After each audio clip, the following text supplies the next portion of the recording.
Join करा.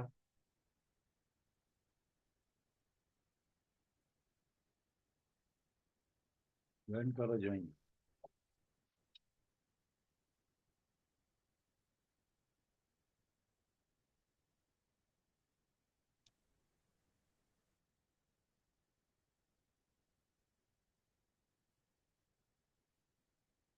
Join करा. Join.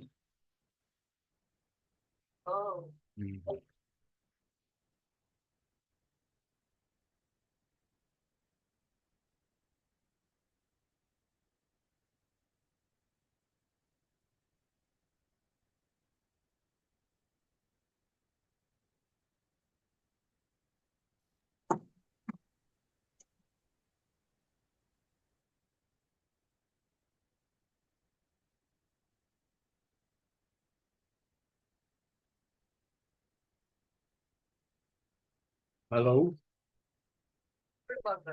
हा ठीक.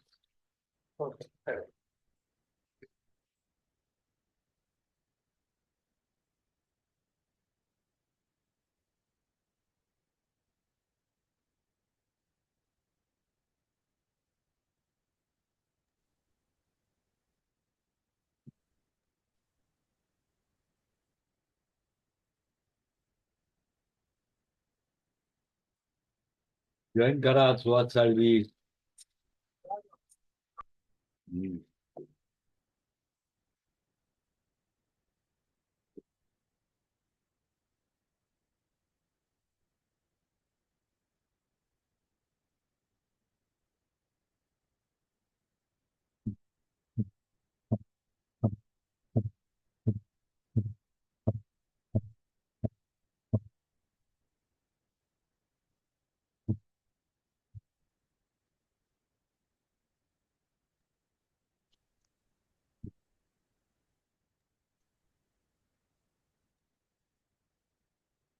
जॉईन करा.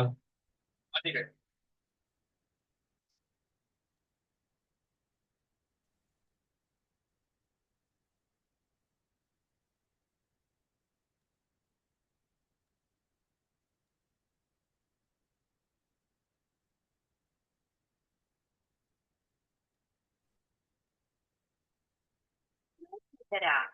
आपके द्वारा डायल किया गया नंबर नेटवर्क कवरेज क्षेत्र से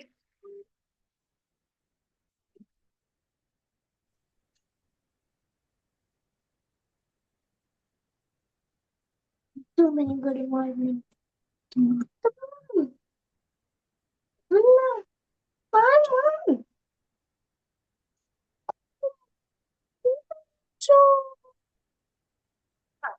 कॉल करने के लिए धन्यवाद.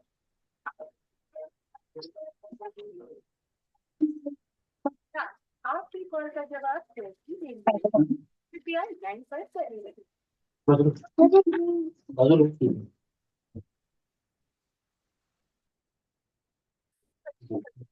सुद्धा कार्य निरतवाद. Good morning, sir. It's the night.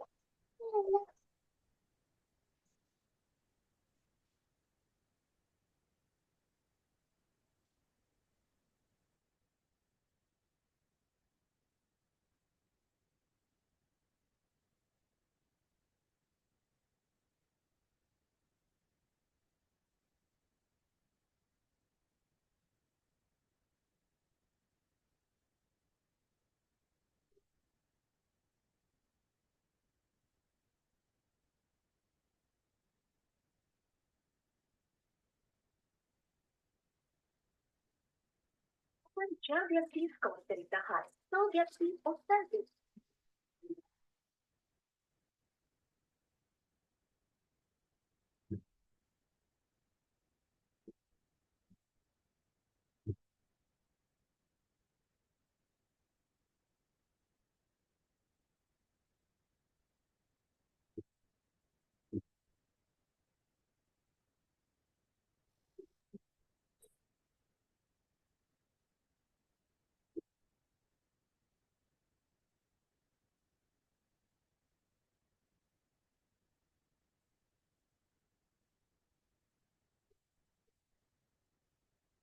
Join करा. हा तर एक 5 मिनिटात करतोय हा ठीक ठीक आहे.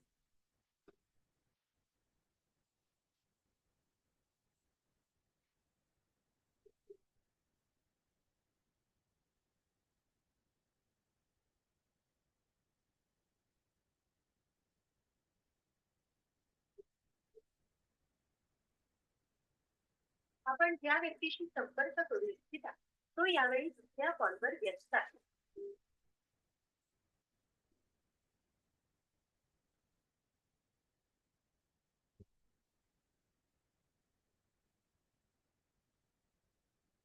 त्या नंबरशी आपण संपर्क करू इच्छिता तो यावेळी बंद आहे.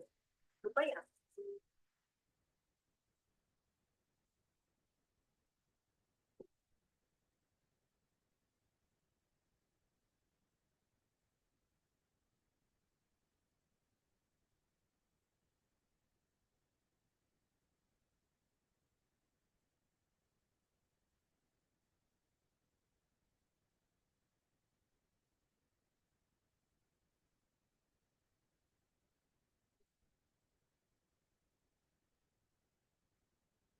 सर दूध आणि जैन हा ठीक आहे ओके ओके.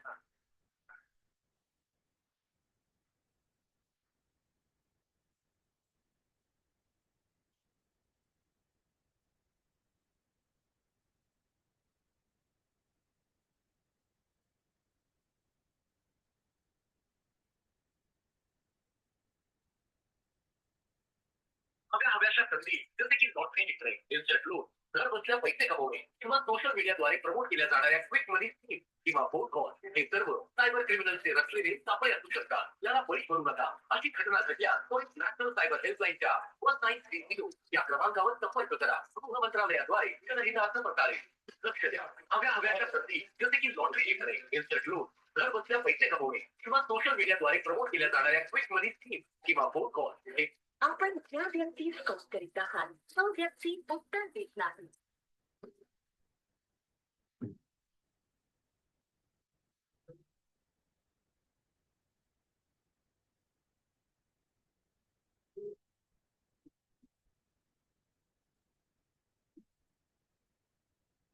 आपण ज्या नंबरवर कॉल करीत आहात तो सध्या बंद आहे. कृपया नंतर प्रयत्न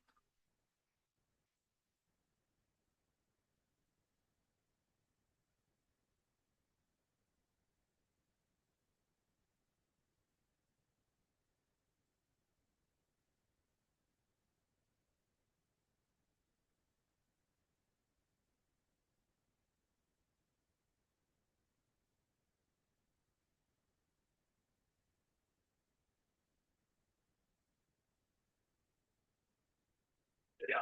हव्याशा संधी जसे की लॉटरी जिंकणे, इन्स्टंट लोन, घर बसल्या पैसे कमवणे. हॅलो जॉईन करा की जॉईन करा. आता लवकर ओके हा ठीक.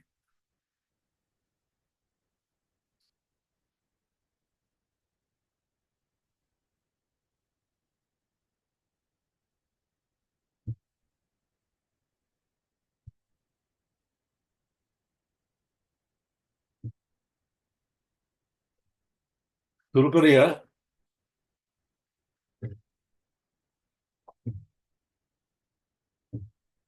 Hormone, food, body weight and diabetes in consideration आहे आपलं. Food, hormones and body weight आणि डायबिटीज.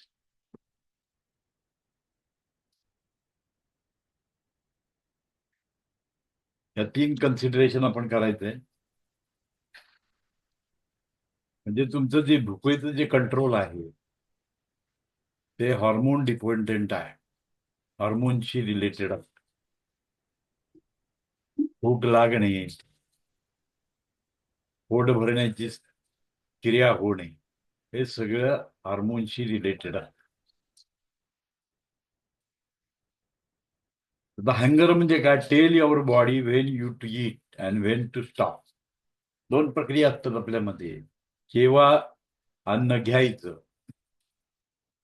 केव्हा अन्न घ्यायचं आणि केव्हा घ्यायचं नाही. या 2 गोष्टी हार्मोन्सवर अवलंबून असतात. Ghrelin is a powerful hormone that causes hunger. गिरेलिन नावाचं एक हार्मोन असतं. ते काय करतं? पॉवरफुल हार्मोन आहे. ते भुगेची संवेदना निर्माण करतं आपल्याला. And cholecystokinin and peptide Y are the hormones that tell us when we are full and we should stop eating. म्हणजेच पोट भरण्याची क्षमता. एक काय करतं? भूक वाढवतं, भूक लागवतं तुम्हाला, ॲपेटाईट इन्क्रीज करतं, भूक लागण्याची संवेदना निर्माण करतं, आणि दुसरं पोट भरण्याची संवेदना निर्माण करतं. अशी 2 हार्मोन्स आपल्या शरीरामध्ये असतात. Ghrelin causes hunger and cholecystokinin and peptide YY are the hormones that tell when we are full and we should stop eating. आता कधी कधी अशी परिस्थिती होते की भूक लागते, पण भूक संपण्याची संवेदना निर्माण होत नाही. म्हणजे फुल होण्याची संवेदना होत नाही, आणि असा माणूस खातच राहतो. किंवा एखाद्याला काय ते भुकेची संवेदनाच होत नाही. म्हणजे दोन्हीही कंडिशन्स असतात. पण अति भुकेची संवेदना होणं म्हणजे डायबिटीज मध्ये, प्री डायबिटीज मध्ये एक लक्षण असतं, इन्क्रीज ॲपेटाईट. असा व्यक्ती सतत खात राहतो. आपलं मॉनिटर पाहिजे, त्याच्याकडे आपण पाहिलं पाहिजे की अशी जर व्यक्ती येते की ज्याला भूक खूप लागते आणि कितीही खाल्लं तर समाधान होत नाही, अशी जी स्टेज असते त्याला प्री डायबिटीज कंडिशन म्हणतात. आणि हे पॉवरफुल हार्मोन्सचं कॉज असतं. म्हणजे गॅरेलिन नावाचा हार्मोन भुकेची संवेदना निर्माण करतं. त्याचं सिक्रेशन जर जास्त प्रमाणात तुमच्या शरीरामध्ये सुरू झालं तर काय होतं? भूक लागतच राहते, आणि कोलोसिस्टिकोनिन और पेप्टाइड वायवा हार्मोन सिक्रेट नाहीच झालं तर समाधान होत नाही, आणि माणूस काय करतो? खातच राहतो. Should not eating when we are full. म्हणजे cholecystokinin and peptide Y are the hormone that tell us when we are full and we should stop eating. आपण जेवण बंद केलं पाहिजे याची संवेदना.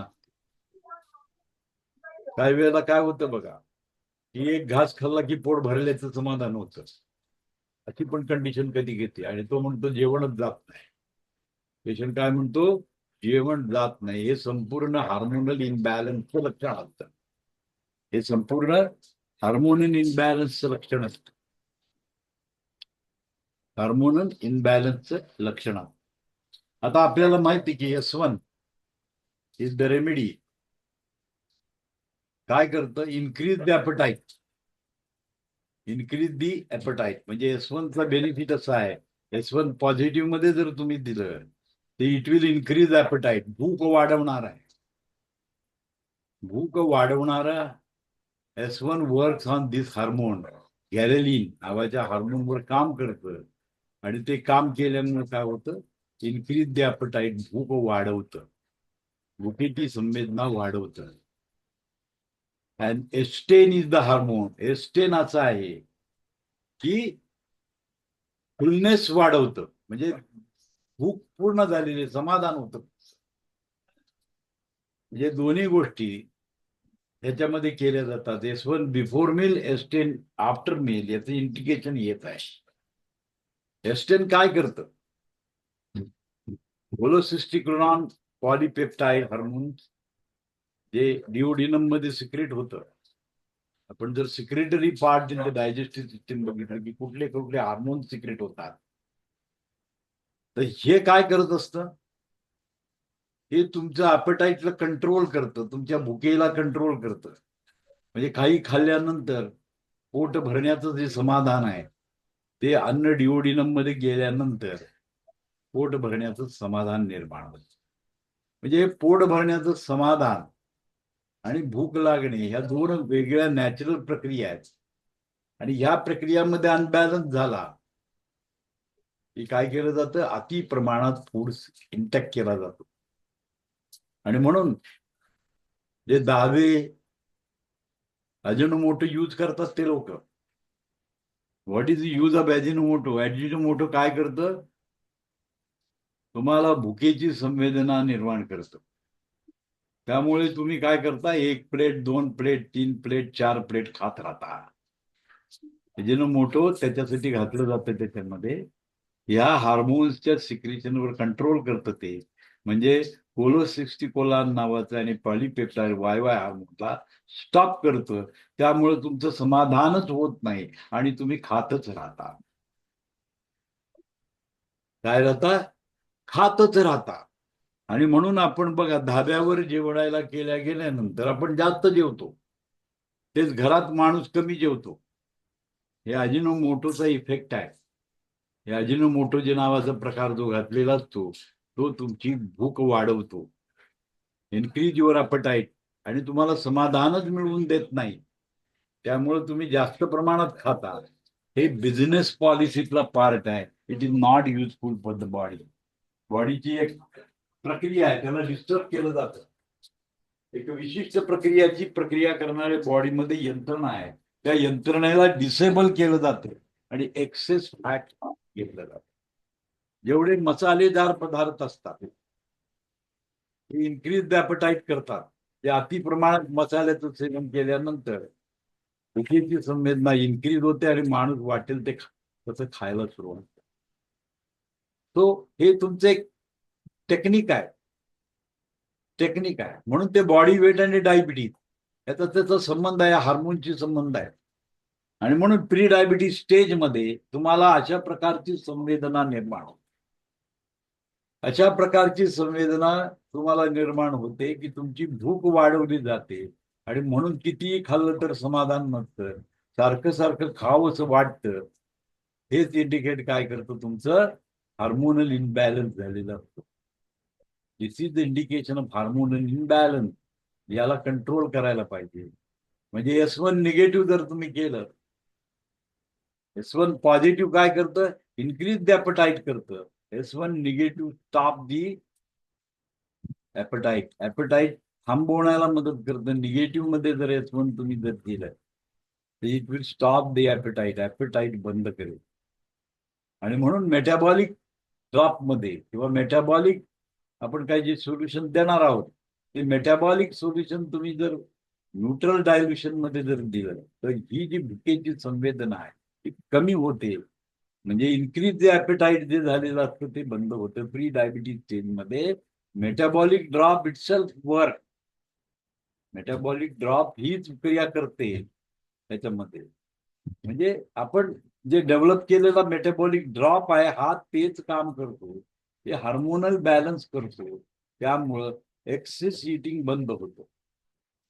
नाहीतर तुम्हाला काय, सतत भूक लागत राहते आणि तुम्ही खात राहता, त्याच्यामध्ये शुगर लोड इन्क्रीज केला जातो. Automatically increase the sugar load in the body. So this is uncontrolled diabetes जे म्हणतात ते हा प्रकार आहे. त्याच्यामध्ये हे लक्षण असतं तुमचं. माणूस सतत काही ना काहीतरी खात राहतो. हे इंडिकेट करतं की त्याचं इन्क्रीज द ॲपेटाईट वाढलेलं असतं आणि त्याला समाधानच होत नाही, त्यामुळे तो खातच राहतो. आता it is related to your mind. तुमच्या मनावर पण परिणाम आहे. कधी कधी असं होतं बघा, ब्युफे डिनर घेत असतं, ज्या ठिकाणी बफे असतंय, स्वतःच्या स्वतः वाढून घ्यायचं ताट, या कंडिशनमध्ये लोक अतिशय प्रमाणात वाढून घेतात. कारण त्यांना काय होतं, इतकं ॲपेटाईट इन्क्रीज होतं, इतकी भूक वाढते त्यांची की त्या पदार्थ खाण्याची त्याच्या मनामध्ये इच्छा निर्माण होते. ही नेव्हर सॅटिस्फाईड. तो कधीही सॅटिस्फाय होत नाही त्या कंडिशन. म्हणजे मला तुम्ही सांगा, एखादा पेशंट डिप्रेशन मध्ये गेलेला असेल तर या प्रकारची प्रक्रिया होते. तो काय करतो, लोकांच्या पासून अलिप्त राहतो आणि तो खातच राहतो, सतत खात राहतो and he will get the weight gain होतं किंवा त्याचं डायबिटीज होते, हायपर ग्लुकोमा होऊ शकतं, त्याला जास्त प्रमाणात शुगर पोटात गेल्यामुळे हायपोग्लुकेमिया होऊ शकतं. So this is the reason. म्हणजे हार्मोनल इम्बॅलन्स जो आहे हे आपल्याला कंट्रोल करायला पाहिजे. अशा प्रकारचं लक्षण आपल्याला कंट्रोल केलं पाहिजे. हे कंट्रोल करायसाठी आपल्याकडे रेमेडीज दिलेल्या आहेत. मेटाबॉलिक ड्रॉप, डायबिट ड्रॉप, हे कशासाठी दिलं? ह्याच्यासाठीच दिलेलं आहे की प्रॉपर बॉडी मध्ये काय आलं पाहिजे, फूड इंटेक पण कंट्रोल झालं पाहिजे, प्रॉपर त्याचं डायजेशन झालं पाहिजे. लक्षात आलं का? पण हे जर हार्मोन सिक्रेट होत नसतील बॉडीमध्ये, गॅरेलिन एक्सेस प्रमाणामध्ये सिक्रेट व्हायला लागलं तर ॲपेटाईट इन्क्रीज होणार आहे, हंगर वाढणार आहे तुमची, आणि कोलेसिस्टिफेनॉन कमी झालं पेप्टाईड तर तुम्हाला समाधानच होणार नाही, तुम्ही खातच राहणार. पेप्टाईड वाय वाय हे हार्मोन्स जर तुमच्या शरीरामध्ये तयारच झाले नाही तर हा प्रॉब्लेम येणार आहे. म्हणजे it is related with the digestive system. नुसतं पॅनक्रिया बघून चालणार नाही, तुम्हाला हे सुद्धा बघावं लागेल, हे सुद्धा पाहावं लागेल की हे वर्किंग व्यवस्थित होतंय की नाही. नुसतं पॅनक्रिया बघायचं नाही. ॲलोपॅथी डॉक्टर सुद्धा फक्त पॅनक्रिया, आणि जे काही जेवढे ड्रग तयार केलेले आहेत, एक तर इन्सुलिन सिक्रिशनसाठी आहेत, काही ड्रग असे आहेत तर ते इन्सुलिनला सप्रेस करतात, इन्सुलिनला सप्रेस करतात. वेट लॉस मध्ये तुम्हाला त्या पद्धतीची क्रिया केली जाते, इन्सुलिन सप्रेस केलं जातं. इन्सुलिन सप्रेस केलं जातं, ते पण आपण बघणार आहोत. डायबिटिक मेडिकेशन जे आहे ते डायबिटिक मेडिकेशन मध्ये त्याचा इफेक्ट काय आहे. काही लिव्हरवर काम करतात, काही डायबिटिक ड्रग आहेत ते लिव्हरवर काम करतात. म्हणजे एक्सेस शुगरला जे ग्लायकोजिन आणि याच्यामध्ये स्टोअर करायचं आहे ते एन्झाईम लिव्हर सिक्रेट करत असतं, त्याला ब्लॉक करायचं काम ते करतं, त्यामुळे वेट वाढत नाही. अशी काही मेडिकेशन्स आहेत. काही मेडिकेशन असं आहे की किडनीवर अफेक्शन करतात. काही डायबिटिक मेडिकेशन असं आहेत की ते किडनीवर अफेक्ट करतात. आता तुम्हाला माहिती आहे की 180च्या वर, थ्रेशोल्डच्या वर जर शुगर गेली तर किडनी रिअब्सॉर्ब करत नाही, त्याला बाहेर फेकून देते. आणि तेच काय करतात, ते ब्लॉक करतात रिअब्सॉर्प्शनची प्रक्रिया, ती मेडिसिन ब्लॉक करतात आणि एक्सेस शुगर काय केली जाते, रक्तातून युरिन मार्फत बाहेर फेकली जाते. These are one of the drug. तसे ड्रग पण आहेत, तसे ॲलोपॅथीमध्ये मेडिकेशन पण आहे. म्हणजे ते डायबिटीज ड्रग काय करतात, युरिन शुगर इन्क्रीज करतात आणि ब्लड शुगर कमी करतात. पण याचा ड्रॉबॅक असा होतो की एक करायला जातं आणि दुसरं मार खातं. रिअब्सॉर्प्शन फॅसिलिटी बंद केल्यामुळे इसेन्शियल न्यूट्रियन्स आहेत, प्रोटीन आहे, मिनरल्स आहेत, ती रिअब्सॉर्ब होत नाही आणि डेफिशियन्सी क्रिएट होऊ शकते. अशा ड्रग मध्ये तुमच्या शरीरामध्ये lot of deficiency are create. तो जे काही केलेलं आहे, वेगवेगळे प्रकारचे ड्रग तयार केले गेले, त्या काळामध्ये ते प्रसिद्ध झाले, परंतु नंतर लक्षात आलं की त्याचे साईड इफेक्ट प्रचंड आहे, की ते इनहॅबिट केले गेले, म्हणजे बाहेर टाक. सो बॉडी मेकॅनिझमवर फॉर्म्युलायझेशन करणं आणि नॅचरली करणं याच्यामध्ये फरक आहे. नॅचरली काय केलं जातं, बॅलन्सिंग करण्याचं काम करतो, बॅलन्सिंग करण्याचं काम करतो. म्हणून मेटाबॉलिक ट्रॅप मध्ये S1 before meal, S10 after meal. S10 after meal आहे बघा. S1 बिफोर मील देण्याचं मेन कारण काय आहे की भूक वाढली पाहिजे. म्हणजे गॅरेलिन सिक्रेशन कुठं होतं, स्टमक मध्ये होतं, त्या ठिकाणी तुमचं सिक्रेशन आहे. ते सिक्रेशन झाल्यामुळे तुम्हाला भुकेची संवेदना निर्माण होते. म्हणजे लॉस ऑफ ॲपेटाईट असेल, एखाद्याला भूक लागत नसेल तर S1 आपण पॉझिटिव्ह मध्ये देतो, it will increase the appetite. म्हणजे S1 काय करतं, या हार्मोन्सवर परिणाम करतं डायरेक्टली. S1 क्रिएट हार्मोन, आणि भूक अति लागत असेल तर S1 ला निगेटिव्ह करतो, भूक कंट्रोल मध्ये येते. भूक कंट्रोल मध्ये येते, S1 चा रिझल्ट असतो. S2 पण त्याचप्रमाणे करते, increase the secretion, decrease the secretion, दोन्हीही कंडिशन S2 मध्ये. S2 is a granular remedy, it secrete all type of secretion बॉडीमध्ये जेवढं सिक्रिशन रिलेटेड पार्ट आहे त्याच्यावर S2 काम करतो आणि S2 चा रिझल्ट कसा आहे positive and negative. What is the meaning of positive and negative? Excess secretion negative करायचं आहे ड्रगला. म्हणजे आपलं ड्रग काय करतं, आपलं जे रेमेडी काय करते, निगेटिव्ह इफेक्ट डेव्हलप करते. म्हणजे त्याचा अर्थ एक्सेस सिक्रिशनला स्टॉप करतो. जेव्हा सिक्रिशन होत नाही तेव्हा S2 पॉझिटिव्ह मध्ये देतो आपण. That time it will increase the secretion. म्हणजे एक ड्रग दोन पद्धतीनं काम करतो. एक निगेटिव्हली वर्क करतो, एक पॉझिटिव्हली वर्क करतो. आणि तिसरी कंडिशन आधी nervine. Nervine effect, high potency work in the nervine method. म्हणजे आपल्याकडे रेमेडीज अशा बनवलेत मॅटी सरांनी. इतका मोठा विचार त्यांनी केला की हार्मोनल सिस्टीमवर काम करण्याची ताकद आपल्या ड्रगमध्ये, आपले जे मेडिसिन्स आहेत, आपले जे रेमेडीज आहेत त्याचा हार्मोनवर काम करणारी ताकद आहे. It work like a drug. It work like a drug. It work like a nutrition. It work like function of the organ. त्याच्यावर काम करण्याची क्षमता त्याच्यामध्ये आहे. लक्षात घ्या किती मोठी क्षमता त्याच्यामध्ये आहे. अतिशय अशी मोठी क्षमता त्याच्यामध्ये की ताकद अशी मोठी आहे की त्याच्या मार्फतीनं आपण सगळं काम करू शकतो. तर ते आपले मेटाबॉलिक रेमेडीज आहेत ते याच पद्धतीनं काम करतात. म्हणजे त्याचा अर्थ S13 रेमेडी आहे. काय करतं, मेटाबॉलिझमवर काम करणारी रेमेडी आहे. S13. पण S13 कशी काम करते, S13 मध्ये काय काय आहे बघा. कंटेंट ऑफ द S13 बघितलं तर S6 आहे त्याच्यामध्ये, E17 आहे, F1 आहे, WE आहे. 5% काय वापरलंय, 17 वापरलंय. डीप लेवलला गेलं, हार्मोन चेंजेस वर काम करतं C17. Work on the pituitary glad. म्हणजे त्या ठिकाणी 5% वापरण्याचं मेन रिझन काय आहे, कमी मात्रेमध्ये S17 यूज केलं. It work like a nervine. म्हणजेच हार्मोनल सिस्टमवर काम करतं S13.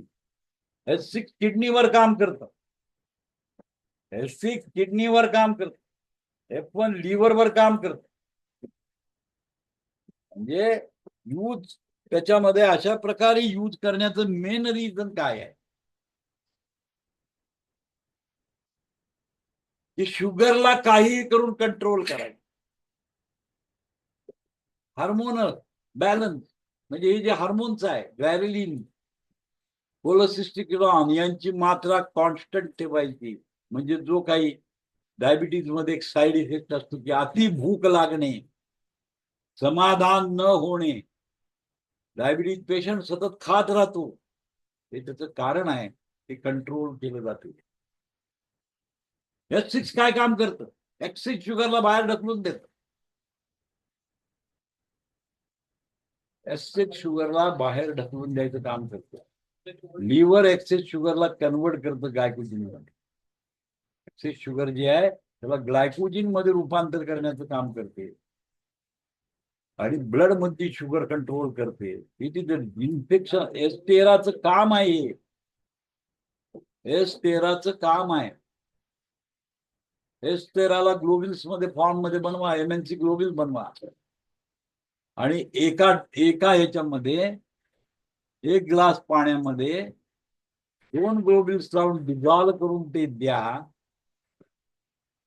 ग्लोबिल फॉर्म मध्ये प्रचंड इफेक्ट आहे.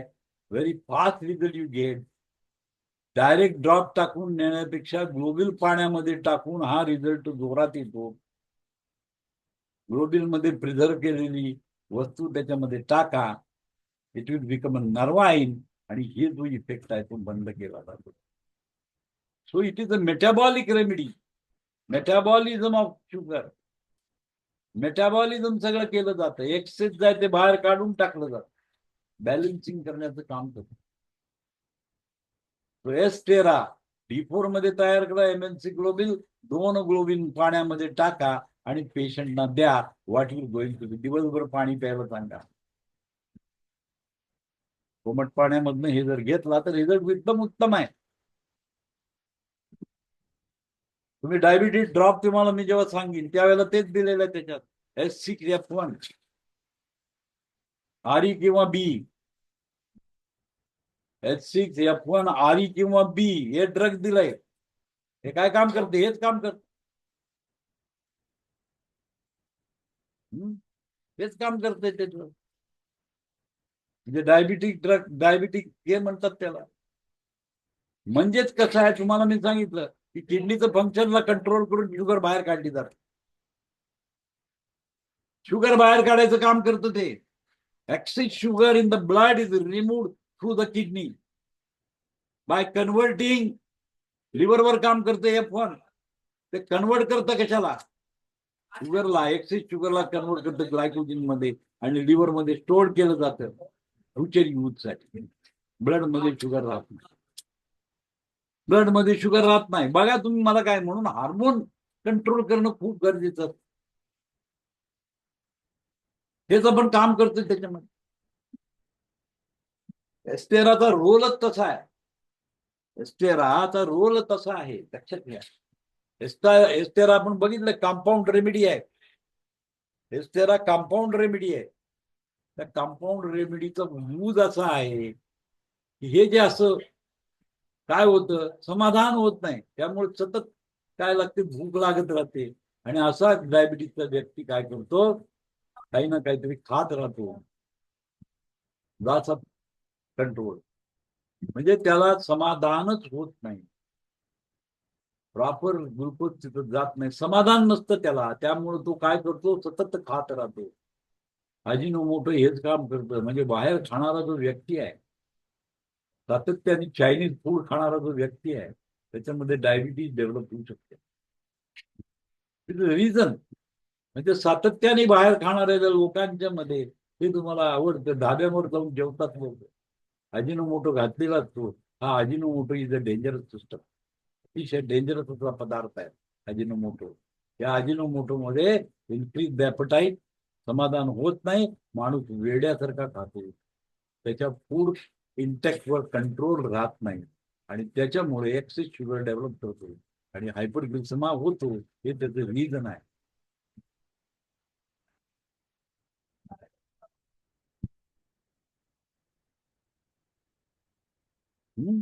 म्हणजे हे दोन hormone control, body weight and diabetes. म्हणून हे तुम्हाला मी आज सांगितलं की hormone control, hunger tells our body when you to eat and when to stop. म्हणजे कधी कधी असं आपल्याला भूक लागते, भुकेची संवेदना येणं गरजेचं आहे. आग पडणं गरजेचं नाहीये. म्हणजे फिलफुलमेंट होणं सुद्धा गरजेचं आहे. जशी भूक लागते तसं समाधान, जेवल्यानंतर समाधान बाळगणे हा सुद्धा एक कंट्रोल मधलाच पार्ट आहे. आणि हे कंट्रोल तुमचं लास्ट झालं की तुमची फूड हॅबिट चेंज होतात. It will increase your food habit, it lead to the diabetes और body weight. Body weight gain करायला कारण होतं आणि डायबिटीज. म्हणून डिप्रेशन स्टेट ऑफ माइंड मध्ये असलेला जो पेशंट आहे तो खात राहतो सतत आणि त्याच्यामुळे त्याचं बॉडी वेट हाय होतं. Body weight high.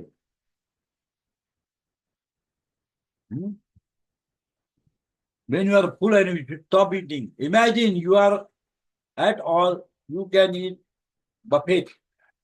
You are hardly eaten many happenings, plate full of food, and you are complete 110% full. तुम्ही पूर्ण फुल आहे.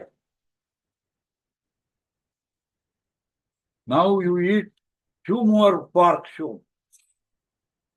आता काय होतं, मानसिक समाधान होत नाही. मनगडाची असते की मानसिक. म्हणून एका न्यूरोलॉजिस्ट आहेत,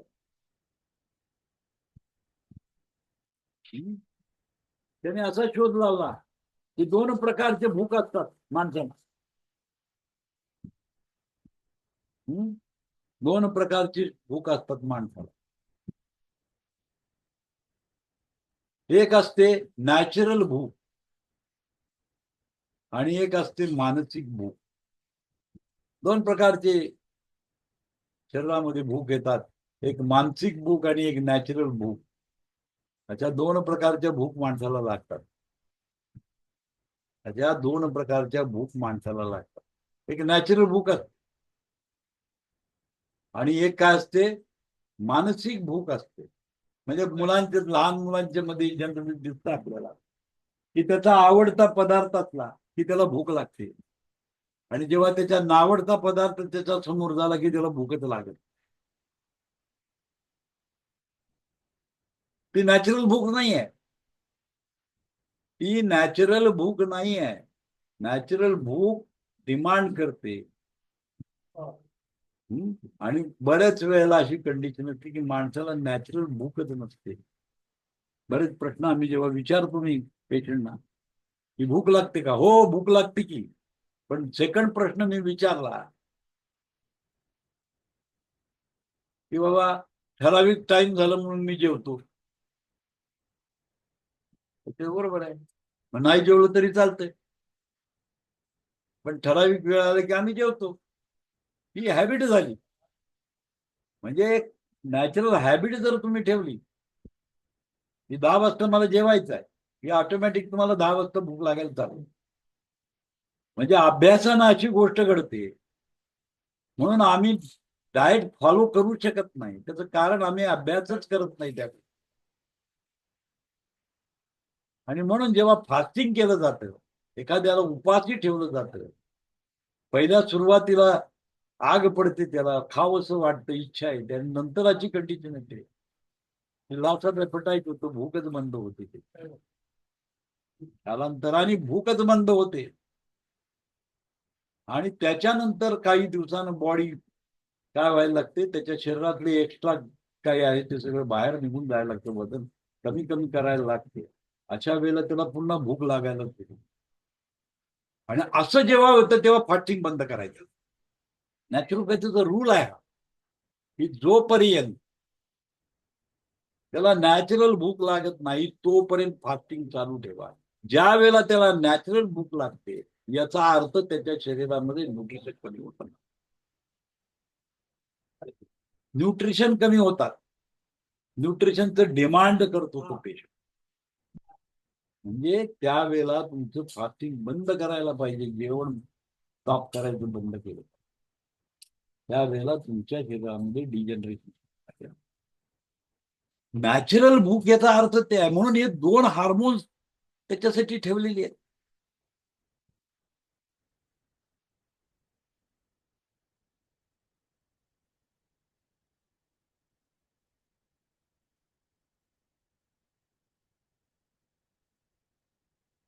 म्हणजे मला काय सांगायचं याच्यातनं, मी तुम्हाला एकच गोष्ट सांगतो की अशी कंडिशन असते, नॅचरल भूक जेव्हा लागते त्यावेळेला ती डिमांड ऑफ द न्यूट्रिशन असतं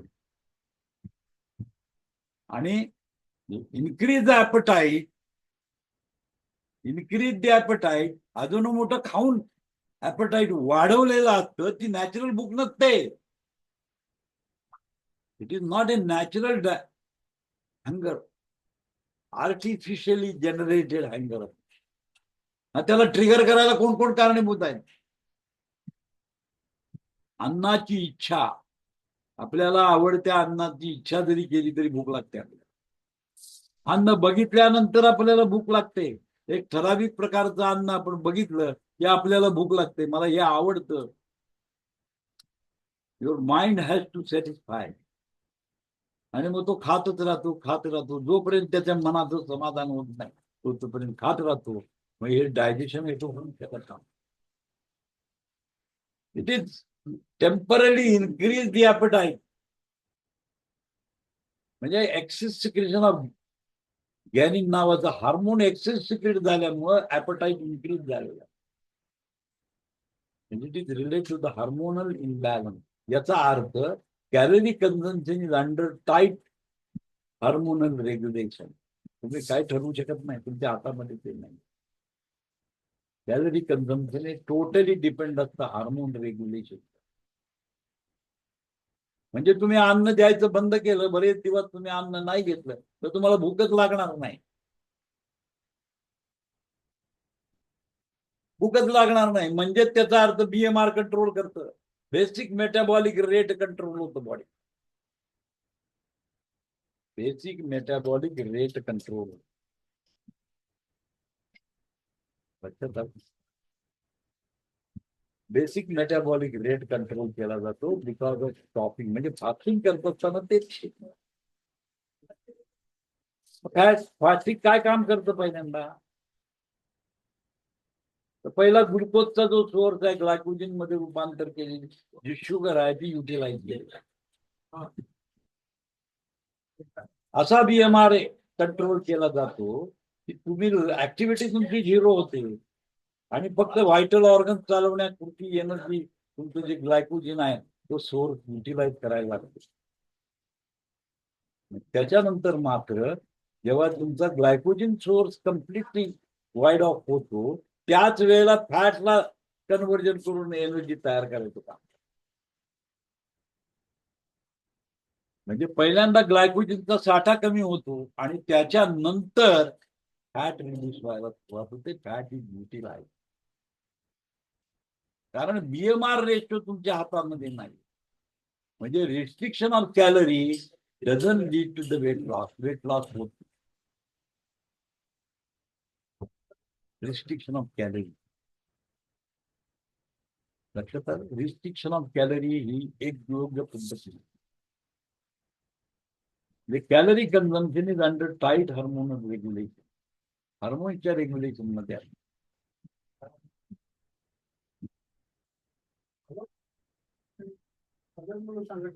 बघा, तुम्ही अन्न खाताय तुमची आवडती वस्तू आहे, तुम्ही खायला लागलाय आणि काही वेळानंतर ते नकोच वाटतं. जी आवड आहे तुम्हाला ते तुमच्या समोर आणलं तरी नकोच वाटतं, कारण तुमचं पोट भरलेलं असतं.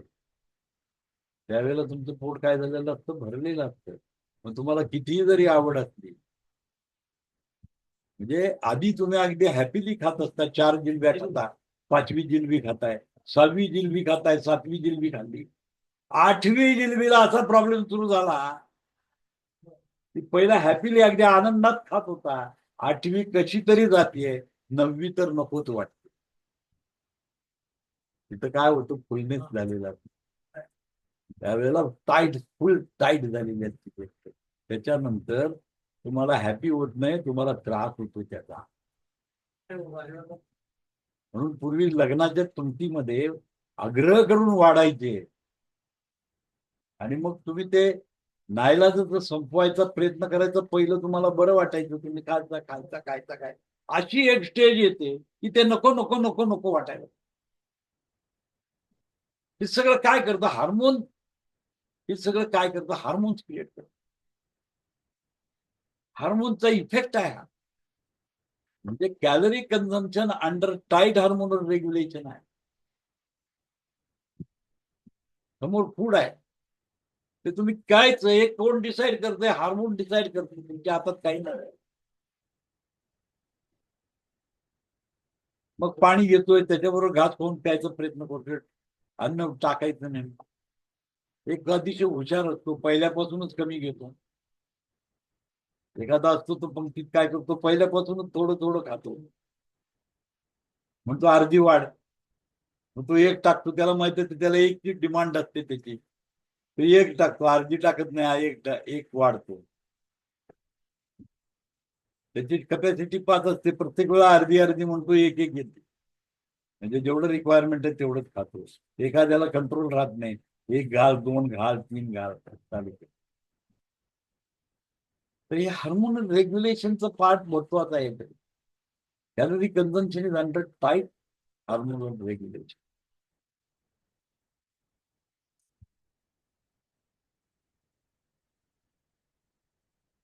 Fat accumulation is truly not a problem of excess energy excess. It is a problem of energy distribution. म्हणजे शरीरामध्ये फॅट अक्युमुलेशन होणे एक्सेस एनर्जीची काही संबंध नाही आहे त्याचा. It is a problem of energy distribution. शरीरामध्ये एनर्जी कशी डिस्ट्रीब्यूट करायचा प्रॉब्लेम आहे. Too much energy diverted to produce fat opposed to say increase the body heat और फॉर्म न्यू बोन टिश्यू. म्हणजे काय करतं, एनर्जी डायव्हर्ट होते. एनर्जी काय होते, डायव्हर्ट होते. Too much energy diverted produce fat म्हणजे एनर्जी डिस्ट्रीब्युशन चेंज होतं त्याचं, आणि नवीन फॅट टिश्यू डेव्हलप होतात शरीरात. म्हणजे ऍडोफॅट टिश्यू मध्ये फॅट अकोमोडेशन व्हायला सुरुवात.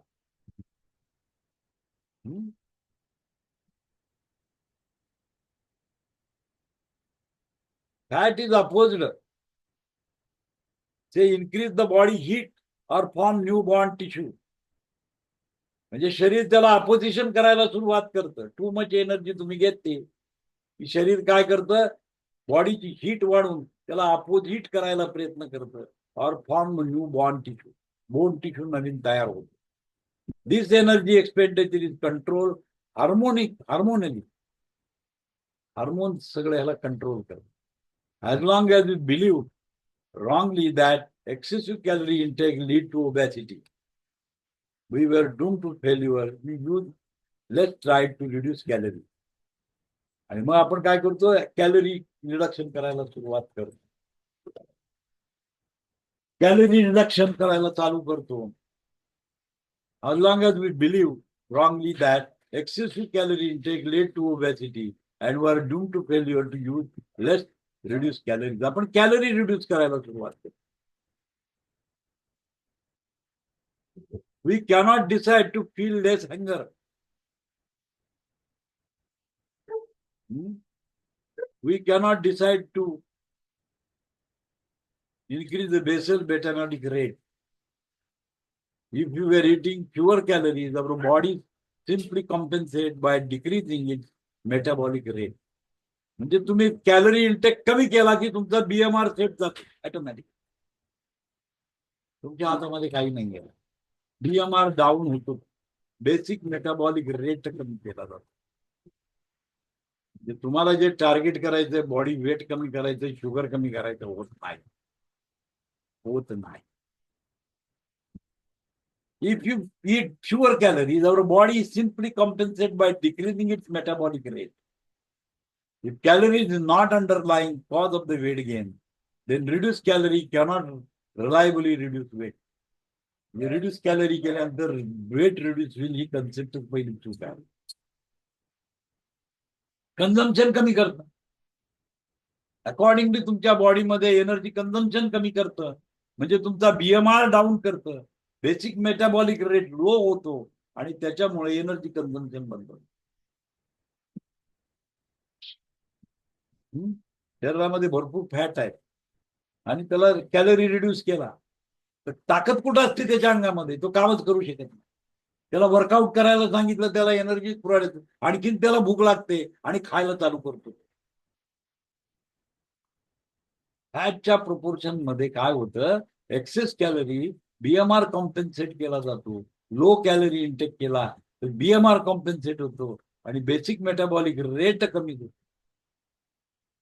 बीएमआर रेट कमी झाल्यामुळे प्रॉब्लेम आहे, कारण हार्मोनल कंट्रोल आहे, त्याच्यावर हार्मोनल कंट्रोल आहे. Calorie consumption totally control by the hormone. आणि दोन हार्मोन तुम्हाला मी सांगितले, भूक लागण्याची आणि समाधान करण्याची, जे दोन हार्मोन्स आहेत ते काय करतात, तुमचा कॅलरी कन्झम्पशनला कंट्रोल करतात. बीएमआर तुमचा कंट्रोल आहे.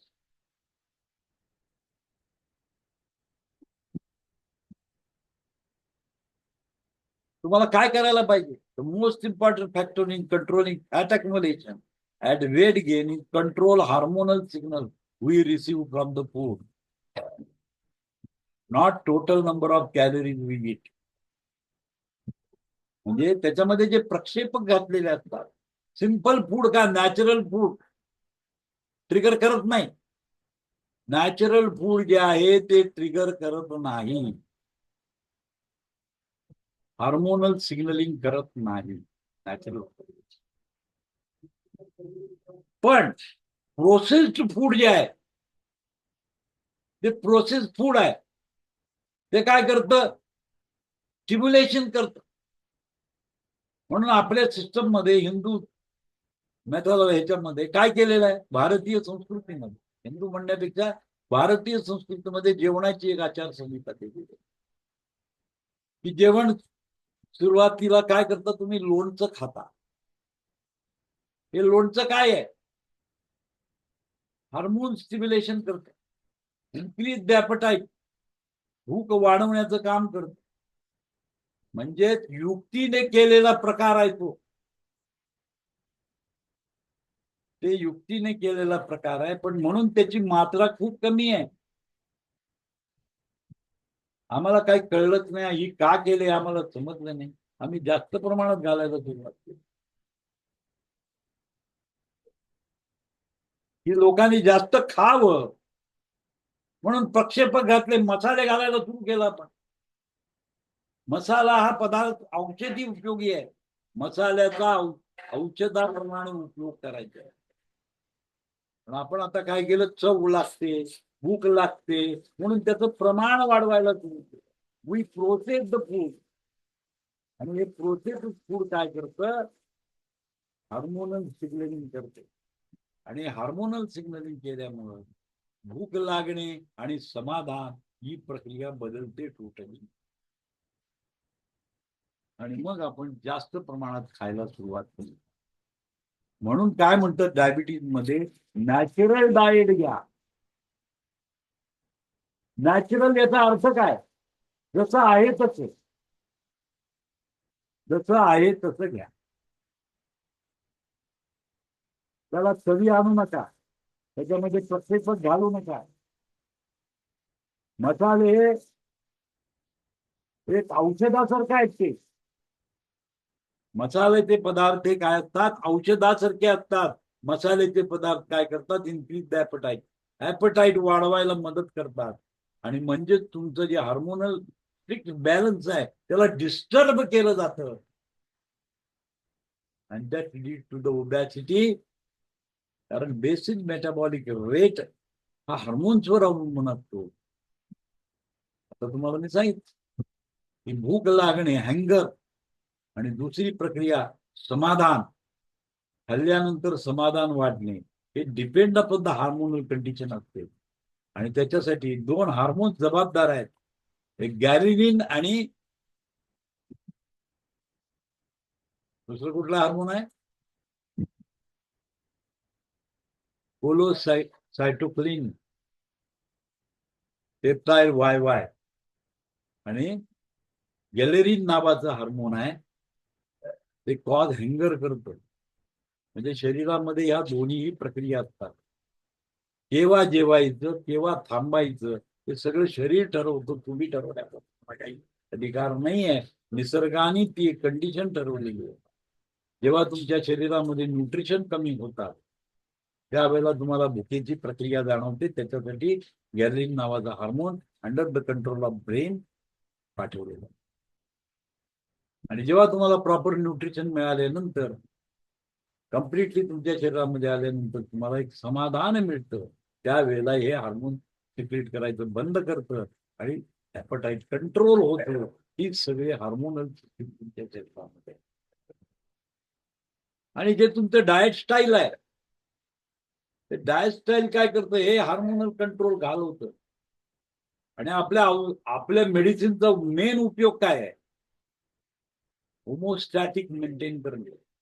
कुठल्याही चिकित्सीय पद्धतीची बेसिक नीड काय आहे, होमोस्टॅटिक मेंटेन करा. नॅचरल जे जे काय आहे त्याच्याकडे नेऊन ठेवा. नॅचरल बीपी, नैसर्गिक बीपी किती आहे तेवढं, शुगर किती आहे तेवढं, टेम्परेचर किती आहे तेवढं, हे सगळं तुम्हाला मेंटेन करायचं आहे. And that is called as therapy. ती चिकित्सा आहे, ती चिकित्सा आहे. हे महत्वाचं आहे. होमोस्टॅटिक डेव्हलप केलं पाहिजे. आणि जर होमोस्टॅटिक डेव्हलप होत नसेल, it lead to the disease. हे डिसीज मध्ये जातं. तर पहिली गोष्ट हे काम तुम्हाला करावं लागेल. पहिली गोष्ट हे काम करावं लागेल. हा, डिसीज प्रॉब्लेम कंट्रोल करावं लागेल तुम्हाला. म्हणजे या 2 हार्मोन्सचा विचार आपण केला पाहिजे. आणि म्हणून नॅचरल डाएट घेतलं पाहिजे. डायबिटीज पेशंटला काय सांगायचं, नॅचरल डाएट घे. जितकं नॅचरल खाईल तेवढी त्याची शुगर कंट्रोल होणार, अन्यथा शुगर कंट्रोल होणार नाही. Process food lead to weight gain and diabetes. आणि म्हणून आजच्या मितीला जर तुम्ही बघितला, यंगस्टर्समध्ये बॉडी वेटचा प्रॉब्लेम आहे आणि डायबिटीजचा पण प्रॉब्लेम वाढलेला आहे. कारण त्यांची लाईफस्टाईल, त्यांनी घेतलेलं डाएट. आपल्या घरामध्ये साधी सिंपल डाएट होतं पहिल्यांदा. नॅचरल खात होतो आपण, कच्चं खात होतो, फार फ्राईड काही करत नव्हतो. पण आपण नंतर आपण प्रोसेसिंग वाढवलं, शेफ तयार झाले, हॉटेल मॅनेजमेंट झालं, बिझनेस हाऊस झाले. Hotel is become the business house. अशा कंडिशन मध्ये काय झालं तरी ही प्रॉफिट अँड लॉसशी रिलेटेड गेला बिझनेस. म्हणजे त्यातला नॅचरल भाग जो होता तो गेला.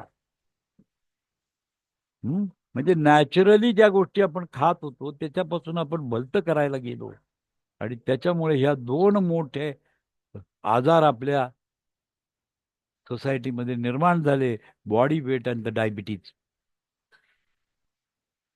Hormonal control, loss of hormonal control. आता हे गेलं, याला परत कसं आणायचं? बिकॉज ऑफ अवर लाईफस्टाईल गेलेलं आहे. आपल्याला परत कसं ब्रिंग बॅक करायचं आहे? तर आपण मेटाबॉलिक ड्रॉप जे घेतो, it will increase the metabolism. बॉडीमध्ये मेटाबॉलिझम इम्प्रीज करतो, व्यवस्थित करतो. हे करण्याकरता त्याच्यामध्ये आपण टाकलेलं आहे S1 before meal, S10 after meal. S1 काय करतं? Increase the appetite, control the appetite. S10 काय करतं? समाधान करतं, पाचन करतं, न्यूट्रिशन डेव्हलप करतं. न्यूट्रिशन प्रॉपर मिळालं की हंगर बंद होते. हार्मोनल टाईट बॅलन्स करू शकतो आपण. Is is only metabolic drop. हे ॲलोपॅथीमध्ये नाही आहे. ॲलोपॅथी ट्रीटमेंटमध्ये फक्त सिम्टमॉलॉजीवर काम केलं जातं. Whatever the drug they make, it is only based on the symptoms of the diabetes. होमिओपॅथीमध्ये काय केलं जातं? Symptoms of the diabetes. होमिओपॅथीमध्ये सुद्धा सिम्टम्स ऑफ द डायबिटीज वर करतो आपण. टोटल प्रोसेसचा अभ्यास करतो. This is a metabolic process. S13 Prabhakar सरांनी डेव्हलप केलेला S13 मॅटीने केलेला नव्हता, प्रभाकर सरांनी डेव्हलप केला. प्रभाकर सरांनी त्याच्यामध्ये असा विचार केला की बॉडीचं जे मेटाबॉलिझम आहे ते नॉर्मल राहावं म्हणून कंपाऊंड रेमेडीज डेव्हलप केल्या. S13 हा कुणी डेव्हलप केलेला आहे? प्रभाकर सरांनी केलेला. आपल्या भारतामध्ये संशोधनाला तोड नाहीये. इटलीची जरी पॅथी असली तर ती भारतातच डेव्हलप झाली. मॅटीचे true followers Indian people are there. They are the true followers of Mattei. Indian electropath जेवढे आहेत, एक्सपर्ट इलेक्ट्रोपॅथ आहेत, हे सगळे काय आहेत? मॅटीचे फॉलोअर आहेत. मॅटीने दिलेली दूरदृष्टी त्यांच्यामध्ये आहे आणि ते डेव्हलप करतायत. हे तुम्हाला कळलं पाहिजे. काय, why we should use this type of system. Hormonal balance केलंच पाहिजे आपण. विदाउट दॅट डायबिटीज कंट्रोलमध्ये येऊ शकत नाही, डायबिटीज क्युअर होऊ शकत नाही. We can manage the diabetes with allopathy drug. Allopathy drug तेच काम करतात. असे अनेक ड्रग आहेत ॲलोपॅथीमध्ये की ते सिम्टमॉलॉजीवर काम करतात. सिम्टमवर काम करतात ते. मेटफॉर्मिंग काय करतं? मेटफॉर्मिंग नावाचा ड्रग आहे, तो काय करतो?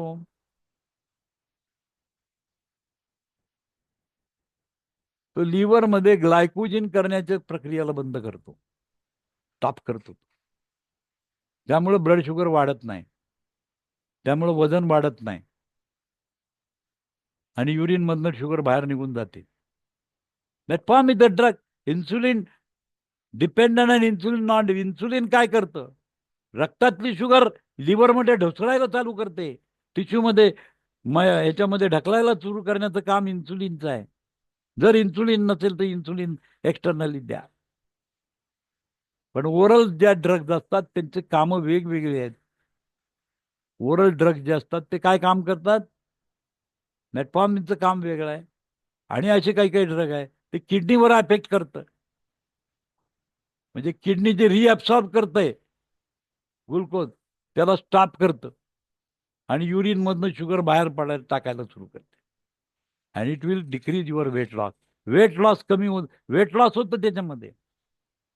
कारण एक्सेस शुगर राहतच नाही ब्लडमध्ये. एक्सेस शुगर ब्लडमध्ये राहत नाही, ते युरिनच्या मार्फत निघून जाते. म्हणजे तुम्ही डिस्टर्ब काय करता, normal function of the kidney is disturb by that drug. Normal तुम्ही काय केलं, डिस्टर्ब करता त्याचं function. We are disturbing the homeostatic of the body. Homeostatic of the body. कारण त्याच्यामध्ये कपॅसिटी नसते, कंट्रोल करण्याची कपॅसिटीच नाही. त्यांनी बनवलेले ड्रग असतात ते टार्गेटेड सिस्टम मध्ये काम करणारे ड्रग असतात.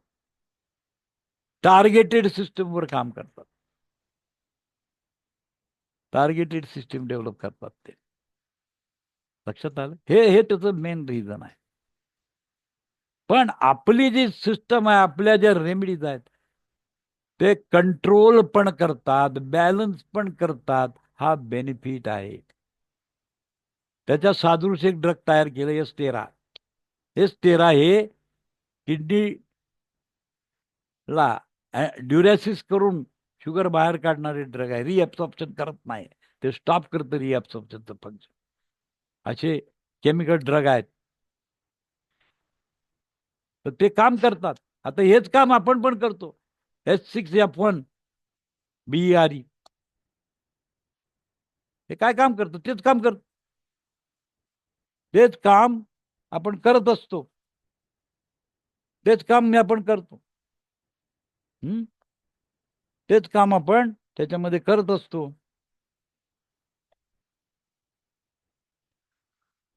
म्हणजे S6चा रोल काय आहे? S6 ला निगेटिव्ह केलं तर काय होईल? S6 ला निगेटिव्ह केलं तर काय होईल? SC ला पॉझिटिव्ह केलं तर काय होईल, आणि S6 ला निगेटिव्ह केलं तर काय होईल? बोला माधुरी चव्हाण, बोला माधुरी चव्हाण. Yes sir. एक्सिसला पॉझिटिव्ह मध्ये जर केलं तर ते जे कमी झालेलं फंक्शन आहे ते वाढवतं. जे पण metabolic- ज्याचं नॉर्मल फंक्शन आहे हा. आणि पॉझिटिव्ह मध्ये दिलं तर काय होईल? मग ते फंक्शन मध्ये सर बिघाड होईल. नॉर्मल असेल तर मग त्याला न्यूट्रल मध्येच द्यावं लागेल सर. दिलं तर काय होईल म्हणतो मी, विचारतोय तुम्हाला मी प्रश्न. काय करायचं नाही विचारत तुम्हाला मी. S6 पॉझिटिव्ह मध्ये normal condition of the kidney आहे, S6 पॉझिटिव्ह मध्ये दिलं तर काय होईल?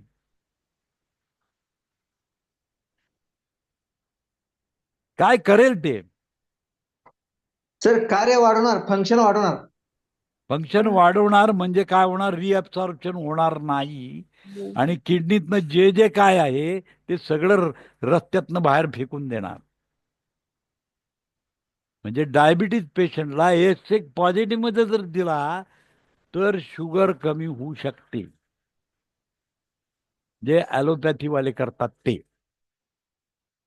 ॲलोपॅथीमध्ये एक ड्रग आहे, किडनीचं फंक्शन वाढवतात, म्हणजे युरिन आउटपुट वाढवतात, GFR रेशो इन्क्रीज करतात ते, गॅमेलो फिल्टरेशन रेट इन्क्रीज केला जातो, आणि त्यामुळं काय होतं, ब्लडमधनं येणं जे काय असेल ते सगळं बाहेर फेकून दिलं जातं आणि रिअब्सॉर्प्शन होत नाही.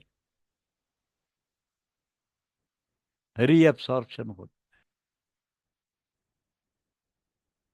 लक्षात आलं का? म्हणजे किडनीचं जर फंक्शन आहे बिघडलेलं असेल तर शुगर रिटेन्शन व्हायला सुरुवात होते.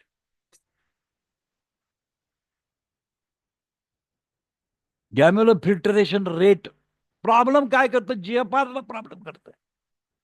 GFRचं काम काय आहे? फिल्टर करायचं.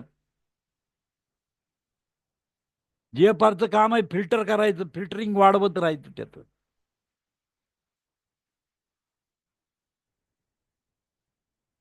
हे काम करतं ते. म्हणजेच काय करतं? युरिन आउटपुट हाय करतं.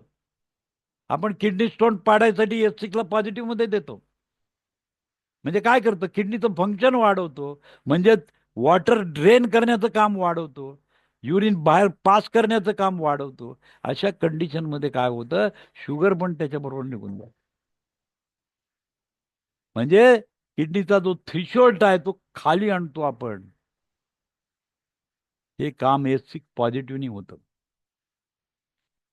S6 पॉझिटिव्ह मध्ये दिल्यानंतर हे काम होतं. X6 पॉझिटिव्ह मध्ये तुम्ही जर दिला म्हणजे S13 D4 मध्ये दिलं, S13 D4 मध्ये दिलं तर युरिन पास व्हायला सुरुवात होते. पॉझिटिव्ह आहे ते, पॉझिटिव्ह फंक्शन. युरिन मधनं शुगर बाहेर निघून जाते. म्हणजे युरिनचा थ्रेशोल्ड खाली आणतो आपण. 180 mg पर्यंत रिअब्सॉर्ब करत राहतं. त्याला आपण 150 पर्यंत जर आणलं तर शुगर ब्लडमध्ये 150च राहते आणि जी एक्स्ट्रा शुगर 30 आहे ती लघवीच्या वाटे बाहेर निघून जाते. म्हणजे किडनीवर जर तुम्ही असा ड्रग डेव्हलप केला की किडनीवर काम करणारा ड्रग तयार केला, रेमेडी तयार केली, तर ते पॉसिबल आहे. Threshold ratio of the kidney हे डाऊन केला जातो.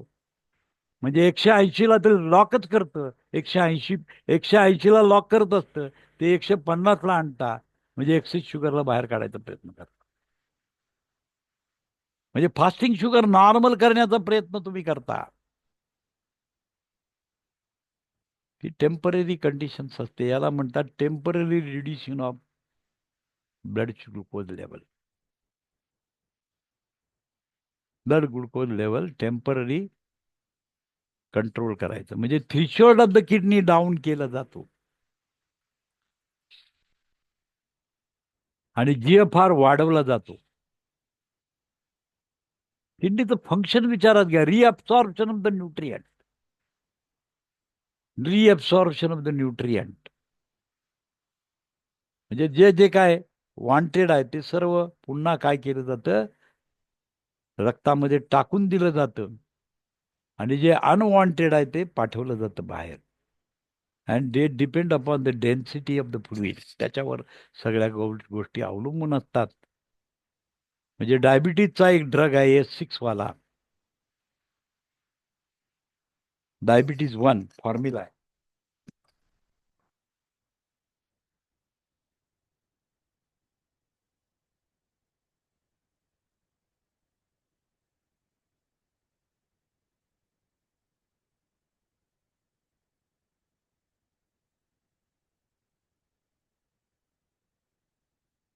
युक्तीने काढायचं. कसं युक्तीने आपण बाहेर काढतो बघा.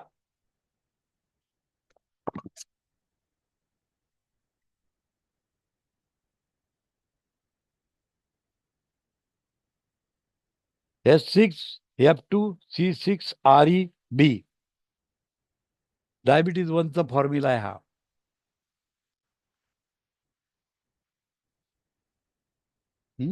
कुठलाही कॅलरी इंटेक बंद करत नाही. जेवायचं तेवढं जेवतो, खायचं तेवढं खातो, परंतु किडनीवर आपण अफेक्शन करून एक्स्ट्रा शुगर बाहेर काढतो. शुगरला बाहेर काढायचा प्रयत्न करतो. तसं S13 हा फॉर्म्युला त्याच्यासाठीच आहे. S13 हा फॉर्म्युला त्याच्यासाठीच आहे. S13 हेच काम करतं, एक्सेस शुगरला बाहेर काढतं. म्हणून डायबिटिक मेलॅटस आणि डायबिटिक इम्पिडन्स मध्ये S13चा रोल आहे.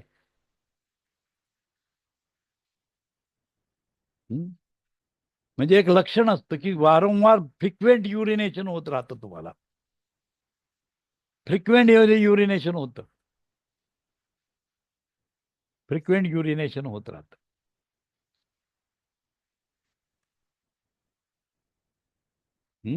फ्रिक्वेंट युरिनेशन तुम्हाला होत राहतं. याचं रिझन आहे की डायबिटीज पेशंटमध्ये सतत तुमची युरिन होत राहणे हे लक्षण आहे. शुगर वाढली की एक्सेस युरिनेशन व्हायला सुरुवात होते. कारण किडनी 180च्या वर वाढू देत नाही. 180च्या वर वाढू देत नाही. हे किडनीचं काम आहे. हे कंट्रोल आहे. एक्सेस शुगरला कंट्रोल करण्याचं काम केलं जातं. And which is done by the kidney under the control of the brain. Excess sugar झाली की रिअब्सॉर्प्शन बंद केलं जातं आणि तीच गोष्ट बाहेर ढकलली जाते. युरिन मधनं शुगरला बाहेर ढकलून दिलं जातं आणि sugar level in the blood reduce केली जाते. म्हणून एक इंडिकेशन असतं वारंवार शुगर युरिनला लागणे. फ्रिक्वेंट युरिनेशन. फ्रिक्वेंट युरिनेशन आहे. फ्रिक्वेंट युरिनेशन होत राहतं. आता लॉस ऑफ हार्मोनल कंट्रोल कसं होतं बघा. Reduction in the calorie. आता हा आपण आता जो चॅप्टर बघतोय, reduction in the calorie. Hormone काय करतं? Increase your appetite. आता रिडक्शन इन द कॅलरी काय आहे? इन्सुलिन रेझिस्टन्स आहे. इन्सुलिन रेझिस्टन्स आहे. ग्लुकोज सेलच्या आत जात नाही. मायटोकॉन्ड्रामध्ये एटीपी तयार होत नाही. एनर्जी फटीक होतं. आणि एनर्जी फटीक झालं रे झालं, दॅट गुड. कोणाला कळतं? ब्रेनला समजतं. इन्सुलिन रेझिस्टन्स डेव्हलप झालेला आहे. आणि ते काय करतं? शुगर इंटेक वाढवण्याकरता तुमच्याला भुकेची संवेदना निर्माण करतं. आणि म्हणून डायबिटीज, प्री डायबिटीज स्टेजमध्ये भुकेची संवेदना निर्माण होते. Increase the appetite. आणि किती खाल्लं तरी समाधान होत नाही. ही केस काय दाखवते? इन्सुलिन रेझिस्टन्स दाखवते. शरीरामध्ये ऊर्जा कमी होते, त्यामुळे ही भानगड होते. शरीरामध्ये ऊर्जा कमी होते तुमची. आणि ऊर्जा कमी झाल्यामुळे काय होतं? इन्क्रीज ॲपेटाईट वाढलं जातं. भूकेची संवेदना इन्क्रीज केली जाते. म्हणजे insulin secretion related to loss of energy. म्हणजे बॉडीला कॅलरी कमी पडल्या, एटीपी जनरेशन जर कमी कमी झालं तर कॅलरी इंटेक वाढवतं, कमी करत नाही. कारण एनर्जी फटीक डेव्हलप होतं. एनर्जी फटीक डेव्हलप होतं. आणि एनर्जी फटीक डेव्हलप झाल्यामुळे increase the appetite. Appetite increase केलं जातं. रॉंग सिग्नलिंग होतं याच्यामध्ये. रॉंग सिग्नलिंग तयार होतं. म्हणजे होमोस्टॅटिक ऑफ द बॉडी. म्हणजे हाय कार्ब खाणारा जे पेशंट लोक आहेत, रिफाईंड शुगर, रिफाईंड कार्बोहायड्रेट याचं प्रमाण जर वाढलं तर शरीरामध्ये इन्सुलिन रेझिस्टन्स डेव्हलप होतो. आणि हा इन्सुलिन रेझिस्टन्स काय करतो? हँगरला वाढवतो, भुकेला वाढवतो. कारण इन्सुलिन युटिलायझेशन होत नाही. इन्सुलिन सिक्रिशन असतं, पण cell cannot take glucose, uptake करत नाही. आणि मग अशा वेळेला काय होतं? तुमचं भूकेची संवेदना इन्क्रीज होते. And you are taking more and more glucose.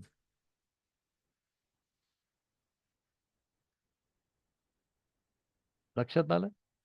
म्हणजे तुम्ही डाएट जरी केलं, तुम्ही शुगर कंट्रोल जरी केली,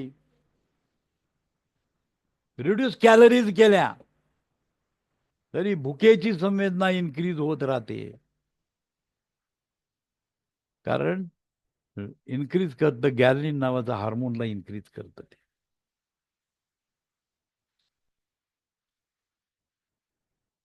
मिनिमम रिक्वायर्ड मग एनर्जी सॅटिस्फाय करण्याचा प्रयत्न करत राहतं.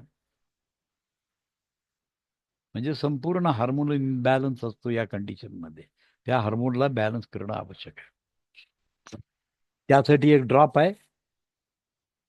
हार्मोन बॅलन्स करणारा ड्रॉप आहे आपल्याकडे. S5F1A3 Ver1 P1W. Insulin control, insulin regulation. S5F1A3 Ver1 P1W. D5 मध्ये किंवा D6 मध्ये द्यायचं आहे. परत लिहून घ्या formula. S5F1A3 Ver1 P1W D5 D6. D5 D6 मध्ये.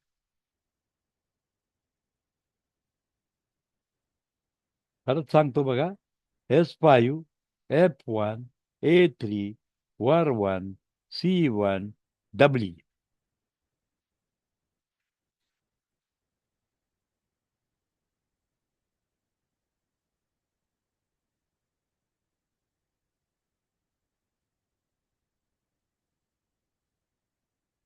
हम्म?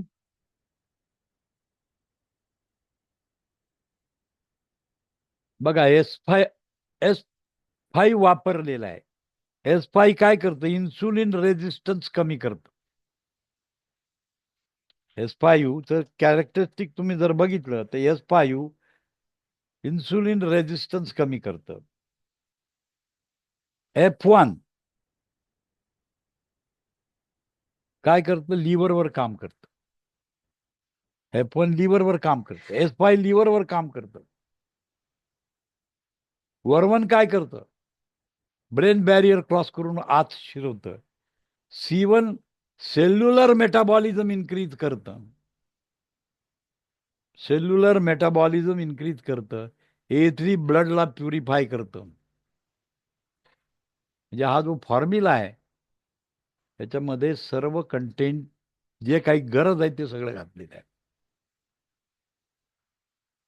S5 F1 A3 वर्वन C1W हा फॉर्म्युला आहे. इन्क्रीज ॲपटाईट याचा संबंध कशाशी आहे, C15 ची आहे. C15 इज रेमेडी अशी आहे की स्टमक तो माउथ पासून डिओडिनम पर्यंत काम करणारी रेमेडी C15 आहे. तर हे C15 काय करतं, हे जे तुम्हाला मी सांगितलं, कोलोसिस्टिकनॉन आणि गॅरलिन नावाचा हार्मोन कंट्रोल करायचं काम करतं. S2 सिक्रिशनरीच आहे, म्हणून एक फॉर्म्युला असतो डायबिटीज मध्ये, S2C15B बिफोर मिल देतो आपण.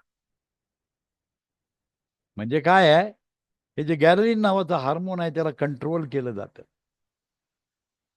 आणि S10 C10 वर्वन वाई आफ्टर मिल दिलं जातं. म्हणजे before meal S2C15B, after meal S10 C10 वर्वन वाई. हे आफ्टर मिल आपण देतो डायबिटीज पेशंट मध्ये. आणि हे दिल्याबरोबर काय होतं, हे जे गडबड असते ही गडबड बंद होते. म्हणजे अति भूक लागणे कमी होतं आणि समाधान लवकर होतं. पोट भरल्याचं समाधान लवकर होतं. एक्स्ट्रा इटिंग करायचं बंद करतं ते. अति खाण्याचं प्रमाण बंद होतं. म्हणजे प्री डायबिटीज मध्ये तुम्ही ही रेमेडी देऊ शकता. याने सुद्धा डायबिटीज कंट्रोल होऊ शकते. General tonic, natural tonic. General tonic, natural tonic. General tonic मध्ये C15 टाका. जनरल टॉनिक मध्ये काय करा, C15 टाका. D6 मध्ये करायचं. जनरल टॉनिक D5 मध्ये करा. न्यूट्रल डोस तयार करा, त्याच्यामध्ये C15 चे ड्रॉप टाका. सेम कंडिशन मिळते. नॅचरल टॉनिक मध्ये C10 वर्वन वाई टाका. C15 S2C15B सारखंच हे काम करतं, general tonic and natural tonic. General tonic, natural tonic use करू शकता तुम्ही. आणि हे मग काय करतं, हे हार्मोनचं जे कंट्रोल आहे ते केलं जातं. म्हणजे कॅलरी इंटेक, कॅलरी रिड्यूस करण्याची काही गरज नाही. नॉर्मल तुमचं डाएट ठेवा. नॉर्मल डाएट ठेवा. फक्त काय करा, कार्बोहायड्रेटचं प्रमाण कमी करा. कॅलरी रिड्यूस करण्यापेक्षा काय करा, हाय कार्बोहायड्रेट जे आहेत, रिफाइंड शुगर, रिफाइंड कार्बोहायड्रेट, हे सगळं बंद करा. म्हणजे नॅचरल फूड खा. जितकं नॅचरल खाल, आता सगळ्यामध्ये कार्बोहायड्रेट असतं. डाळी घेतल्या, मोड आलेली कडधान्य घेतली तुम्ही, त्याच्यामध्ये कार्बोहायड्रेट आहेत, पर्सेंटेज ऑफ कार्बोहायड्रेट आहे. पण त्याच्याबरोबर त्याच्यात प्रोटीन आहे, त्याच्याबरोबर बाकीच्या गोष्टी आहेत. म्हणजे हे कॉम्प्लेक्स तयार होतं. हे नॅचरल स्थितीमध्ये असतं. हे कधीही शुगर वाढवत नाही. हे कधीही शुगर इन्क्रीज करत नाही. आणि म्हणून विश्वरूपराय चौधरी काय सांगतात की ब्रेकफास्ट मध्ये मोड आलेली कडधान्य खावा. त्याच्यामध्ये बीट घाला, खोबरं घाला, हे सगळं तुम्ही त्याच्यामध्ये टाकू शकता. लेमन त्याच्यामध्ये ऍड करा, लिंबू. काय काम करतं ते तेच काम करतं तुमचं. मिक्स कार्बोहायड्रेट असतात, ते कॉम्प्लेक्स कार्बोहायड्रेट असतं, सिंपल चेन नसते त्याच्यामध्ये. त्यामुळे ऑटोमॅटिकली शुगर बनतच नाही. एक्सेस शुगर बनण्याचे काही हिशोबच नाही आहे त्याचा. म्हणून ब्रेकफास्टमध्ये त्यांनी सांगितलंय मिनरल सप्लिमेंट करण्यासाठी नारळ पाणी प्यायला सांगितलं. म्हणजे सुरुवात जे करायची आहे ती काय करायचं आहे, हे डाएट करायचं. स्ट्रिक्टली डाएट कंट्रोल पाहिजे. स्ट्रिक्टली डाएट कंट्रोल पाहिजे. शुगर कमी तुम्ही करायला कसं आहे माहितीये काय, तू जाणं येणं लई कमी ठेवत असत, त्याच्यामुळे लई प्रॉब्लेम येते तुम्हाला. कुठं जायला येत नाही, यायला येत नाही. जायचं होतंय आणि कसं तू म्हणतेस की नाही आई, आपली आपली केल्याशिवाय पाहुणं पै माया जाळ नसते कुठं. त्याच्यामुळे खरंच आता तुम्ही तिथनं तो संदीप पण वडके जोडला ताई, हो हो, वडके ताई साऊंड.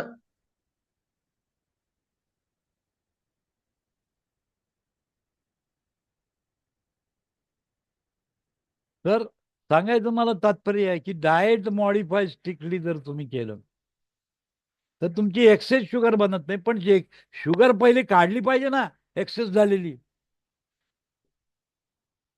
एक्सेस झालेली शुगर पहिली काढली पाहिजे. डाएट मॉडिफाय केलं ठीक आहे, पण ती काढणार कशी? ती युरिन मार्फतच काढावी लागते. म्हणून बरेच वेळेला असा प्रॉब्लेम असतो की आपण आपलं डायबिटीज ड्रॉप चालू करतो. मेटाबॉलिक ड्रॉप चालू केल्यानंतर युरिनमध्ये शुगर वाढायला सुरुवात होते आणि फास्टिंग नॉर्मल असते त्या पेशंटची. फास्टिंग शुगर नॉर्मल होते, पीपी पण नॉर्मल होते, एक्सेस शुगर युरिन मधनं जात असते. आणि मग तो काय म्हणतो, डॉक्टरकडे गेला, अरे युरिन मध्ये शुगर आली. अरे पण लेकानो, युरिन मधनं शुगर का जाते? ती जी एक्स्ट्रा शुगर आहे ती बाहेर गेली पाहिजे ना. म्हणजे त्याच्यासाठी दिलेला जो रेमेडी आहे ती तेच काम करणार ना. शुगरला कंट्रोल कशी करेल? म्हणजे किडनीचं टेम्पररी फंक्शन बिघडवून ऍडजस्ट करून शुगर बाहेर काढलेली आहे तुम्ही.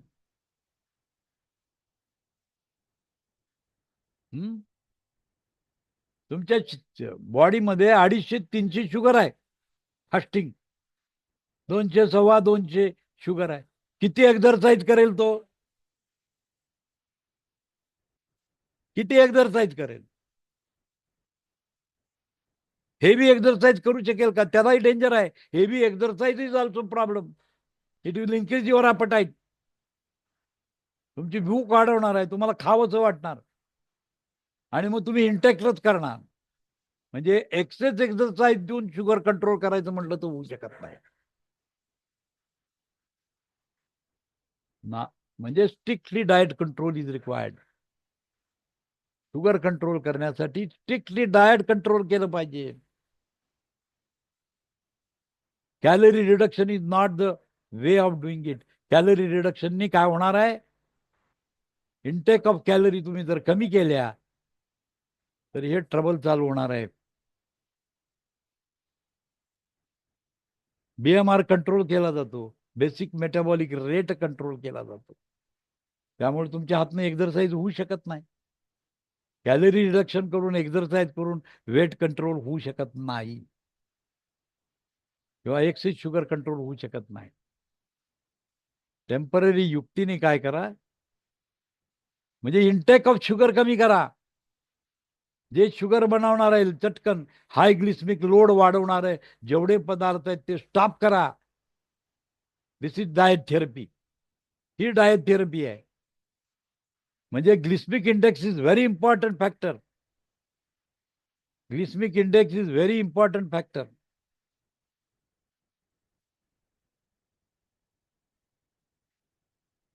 शुगरपेक्षा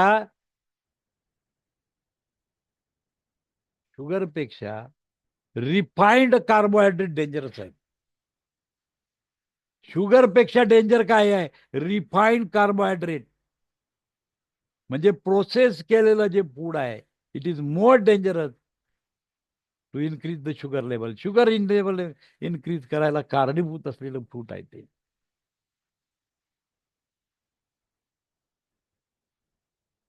आणि म्हणून कॉम्प्लेक्स कार्बोहायड्रेट खावा. होल ग्रेन नॅचरली असलेलं फूड, निसर्गामध्ये तयार झालेलं जितकं नॅचरल आहे तेवढं खावा. जितकं नॅचरल आहे तेवढं खावा तुम्ही. त्याच्यामध्ये शुगर बनत नाही.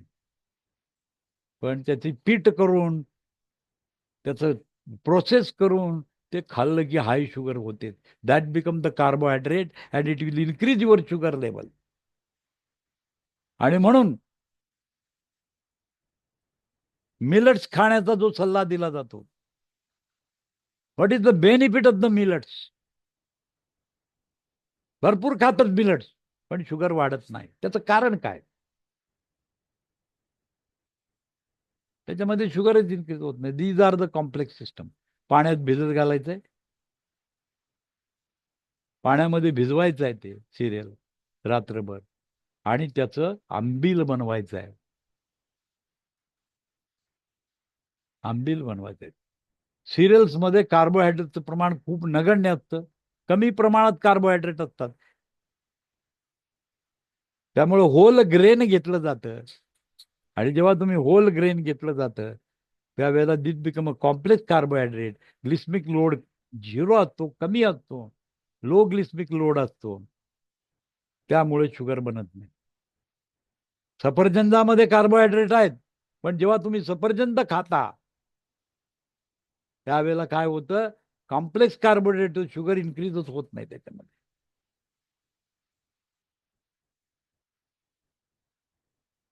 समजून घ्या.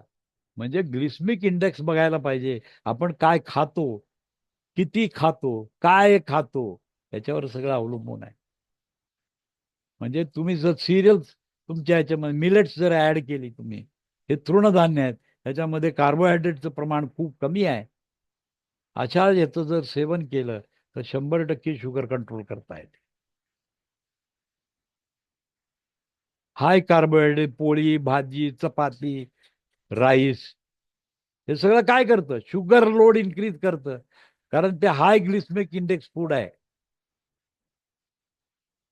ते ग्लुकोज जास्त प्रमाणात बॉडीमध्ये बनवतात.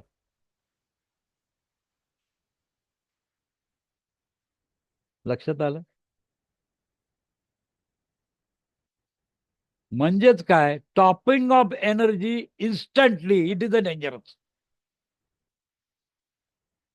Topping off energy instantly, it is a dangerous. High glycemic food याचा अर्थ ते ताबडतोब शुगर बनवणारे पदार्थ आहेत. वेअर ॲज कॉम्प्लेक्स कार्बोहायड्रेट जे आहेत, जे नॅचरल फूड असतं, त्याच्यामध्ये इतर गोष्टी पण असतात, नुसतंच कार्बोहायड्रेट असत नाही. तांदूळ घेतला,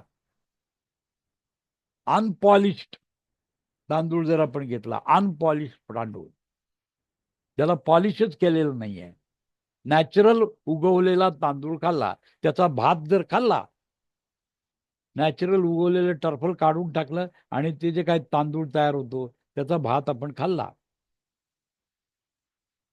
आणि बाजारातून तांदूळ आणला वेल पॉलिश केलेला, एकदम पांढरे सफेद असलेला, हा पांढरा सफेद भात काय करतो? शुगर इन्क्रीज करतो. It is a concentrated form of the carbohydrate. त्याच्यावरचं सगळं जे घालवलं जातं त्याच्यामुळे त्याची कॅरेक्टरिस्टिक बदलते. That become high glycemic index food. म्हणून म्हणतात ना, जसं दिसतं तसं नसतं म्हणून जग फसतं. तसं दिसतं तसं नसतं म्हणून जग फसतं. दिसायला अतिशय सुंदर असतं आणि आपल्याला वाटतं की फार चांगलं आहे, पण ते चांगलं नसतं कधी. कोंडा काढून केलेली भाकरी,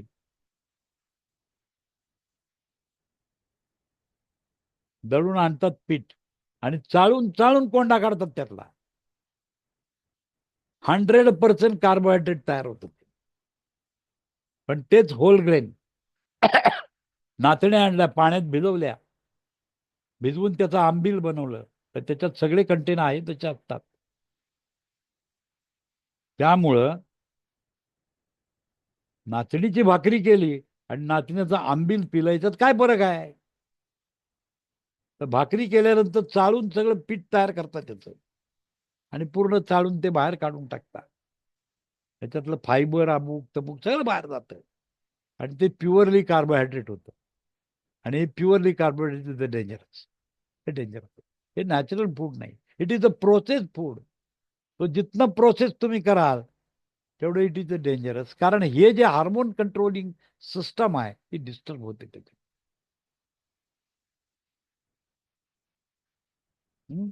आणि मग त्याला चव येण्यासाठी त्याच्यामध्ये मसाले घातले जातात, त्याला टेस्ट आणली जाते.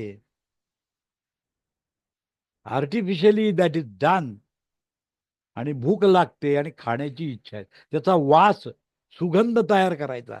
तो सुगंध काय करतो? मनाला भुरळ पाडतो आणि तुम्ही जास्त प्रमाणात ते खाता. त्याचं चव, त्याचा गंध हे सगळं क्रिएट करतो तुमची इन्क्रीज दी ॲपटाईट. ॲपटाईट वाढवायला मदत करतं आणि असा पदार्थ तुम्ही पोटामध्ये ढकलत राहता. And that create the sugar. Sugar level high होते कारण these are high glycemic food. हे सगळे हाय ग्लिसमिक फूड असतात. त्यामुळं इमिजिएटली शुगर बनते. आणि म्हणून काय करायचंय, जर शुगर कंट्रोल करायची असेल तर अवॉइड कार्बोहायड्रेट्स. नॅचरल फूड जितकं खाल तेवढं खा. ते तुम्हाला काय करतं? शुगर कंट्रोल करायला मदत करतं. लक्षात आलं? आणि मग त्याला सपोर्टिंग आपल्याकडे ड्रग आहेत. डायबिटीज ड्रॉप जे आपण म्हणतो, H6, F2, F1, C6, RE किंवा B, हे दिल्यानंतर काय होतं? टेम्पररी शुगर शरीरातनं बाहेर निघून जाते. एक्सेस शुगर जी ब्लडमध्ये आहे ती सगळी बाहेर युरिन मार्फत पाठवली जाते. आणि ती जेव्हा पाठवते तेव्हा शुगर लेवल नॉर्मल होते. पण इंटेक तुमचा बंद असला पाहिजे. जर इंटेक चालूच राहिला तर ती जिंदगीत कधीच कंट्रोल होऊ शकत नाही. औषधी योजना आहे, उपाय आहे. तो उपाय आहे. शुगर ब्लड मधली कमी करण्याचा उपाय आहे. म्हणजे तो टेम्पररी वापरण्याचा उपाय आहे. पण त्यावेळेला इंटेक पण कमी असला पाहिजे. कार्बोहायड्रेट डाएट असता कामा नये. कार्बोहायड्रेट बंद केलं पाहिजे. कमी प्रमाणामध्ये कार्बोहायड्रेट इंटेक केलं पाहिजे. हे महत्वाचं आहे. एक्झरसाइज तेवढा होऊ शकत नाही. कारण एक्झरसाइज वाढवलं की ॲपेटाईट इन्क्रीज होतं. डिमांड ऑफ न्यूट्रिशन इन्क्रीज होते. डिमांड ऑफ न्यूट्रिशन वाढवल्यानंतर काय होतं? भुकेची संवेदना वाढते. म्हणजे एक्झरसाइज करायचं आणि येऊन खायचं, ही प्रकार होतो. जिम अमुक तमुक करता तुम्ही, टेन्शस एक्झरसाइज करता, त्याच्यामध्ये हाच प्रॉब्लेम होतो. It will increase your appetite. आणि तुम्हाला शुगर कमी करायची आहे, ॲपेटाईट वाढायला नाही पाहिजे, हे तुमची कंडिशन आहे. यामध्ये हे डेंजरस काम होतं. त्यापेक्षा reduce the carbohydrate. Carbohydrate reduce करा. एनर्जी दुसऱ्या सोर्समधून कॉम्पेन्सेट केली जाईल. फॅटमधून एनर्जी घेतली जाईल. शुगर बनणार नाही त्याची. हे काम आपण करायला पाहिजे. म्हणजे आपण शरीराचं ऐकलं पाहिजे. आपलं शरीर काय म्हणते याच्याकडे आपण लक्ष दिलं पाहिजे. आपल्याला काय वाटते याला महत्व नाही. समजलं? स्ट्रिक्टली हार्मोनल रेग्युलेशन करायला पाहिजे. आणि तसे ड्रग आपल्याकडे आहेत. S13 हा नावाचा ड्रग, तो ते काम करतं. मेटाबॉलिक ऍक्टिव्हिटी इन्क्रीज करतं. BMR बेसिक मेटाबॉलिक रेट हाय करतं. आणि त्यामुळं कन्झम्पशन ऑफ शुगर होतं आणि तुमचं बॉडी वेट पण कमी होतं आणि शुगर पण कमी होते. पण हा टेम्पररी इफेक्ट आहे. त्याच्यासाठी स्ट्रिक्टली डाएट कंट्रोल करायला पाहिजे. ठीक आहे, आज इथे थांबूया. उद्या पुढचा पार्ट बघू. Thank you sir. Thank you sir. Thank you धन्यवाद. धन्यवाद. Thank you sir. Thank you thank you. Thank you. ठीक आहे. Thank you sir. थँक्यू ठीक आहे.